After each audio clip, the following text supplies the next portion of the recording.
My name is Grant McKenna. I'm the director of Camp Nominingue.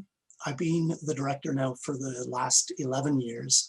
Overall, I've spent 35 summers or more at Camp Nominingue. So it's a place I know pretty well.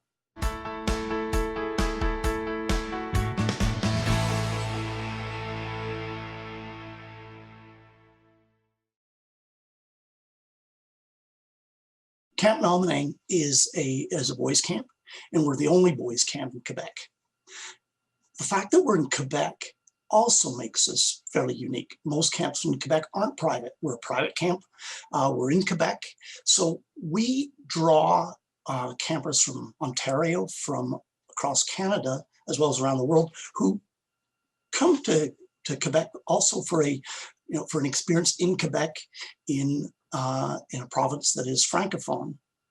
At the same time, we're an English camp in Quebec. And so we draw a number of francophone campers whose parents choose Nominingue because they want an English immersion experience. And so that, I think that base, boys camp, English camp, Quebec camp, makes us significantly unique. The other thing I think that makes Camp Nominingue unique is the focus on individuals and on individual development, skill development. Campers have a lot of opportunities to choose how they want to spend their day. And so I think the emphasis on that individual skill development is fairly unique, given that this system began back in 1925, and lots of the stuff that was done and created in 1925 is still being done at Camp Nominingue. A lot of different types of kids find their place at Nominingue. Athletes, kids who love large group activities and running around, they thrive. But because our focus, certainly in our instruction system each morning, is really on individual skill development, including woodworking, including theater, including guitar, as well as soccer, basketball, archery.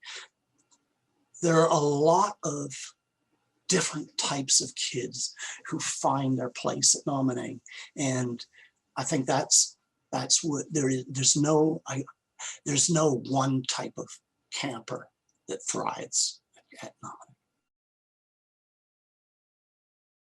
A typical day at Nominingue involves, in the morning, campers have two instruction periods from 9:30 to 11:30, and they're going to be taking these instructions for 6 days, where they're going to be developing skills.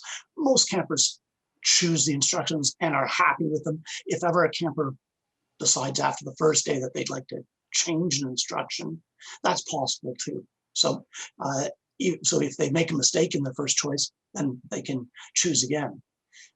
11:30 and 4:30, so twice a day there's free swim.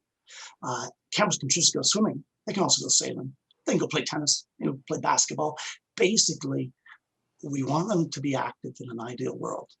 We want them to choose what they do. If they're like in lower camp, you'll see kids who choose not to swim, who are just playing small game, maybe with running golf balls down, making trails for golf balls. Others would be maybe playing in the woods right beside the tents.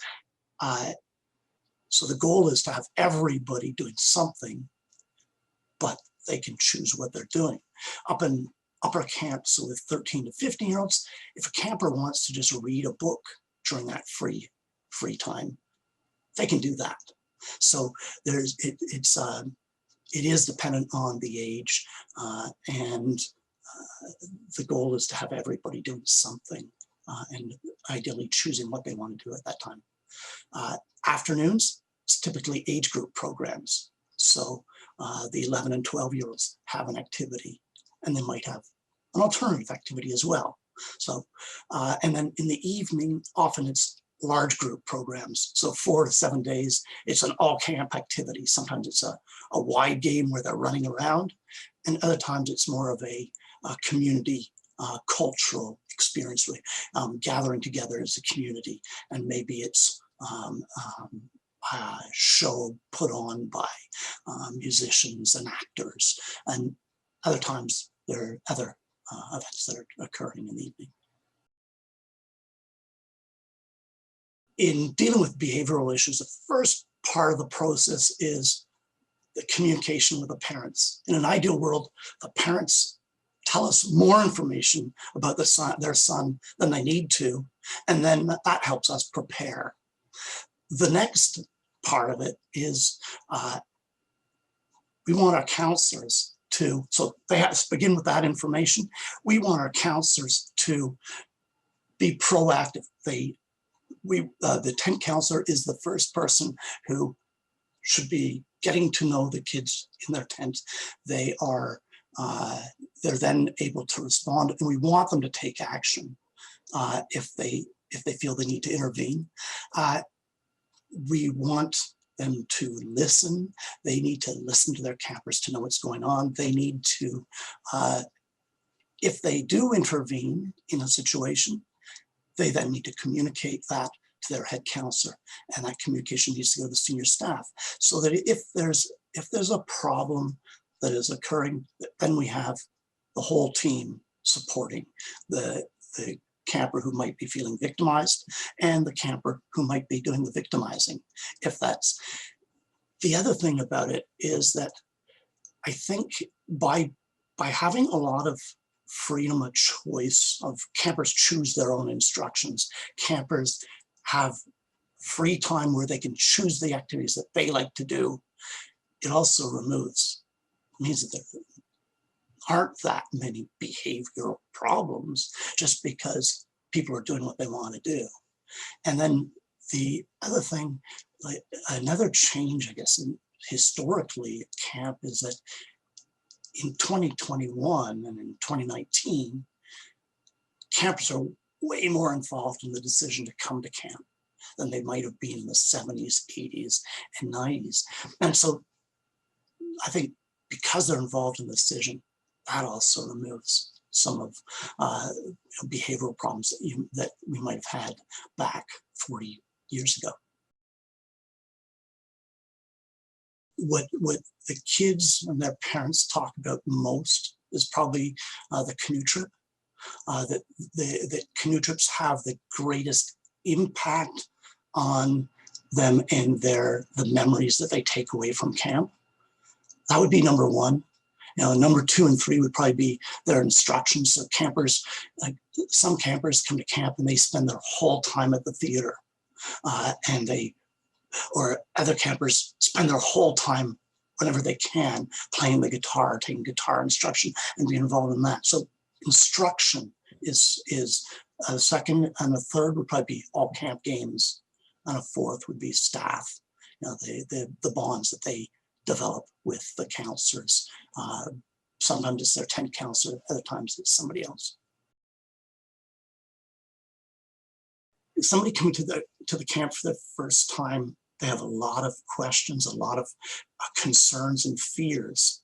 And I would say that every concern that they have, every fear that they have, they're not alone.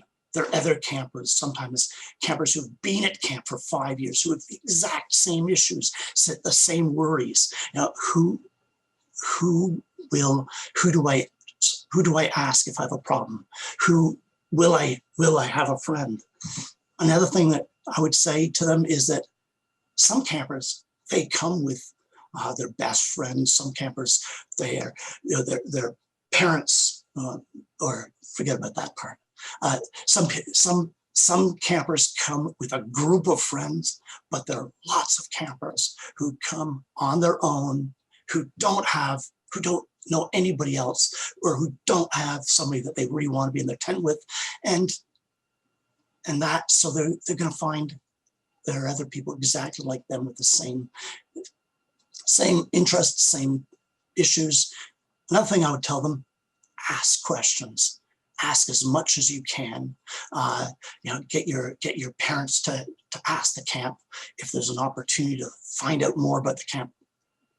Ask those questions and expect at some point that you're going to miss home. 90% of campers miss home at some point. And so, figure out how you're going to deal with that before you get to camp.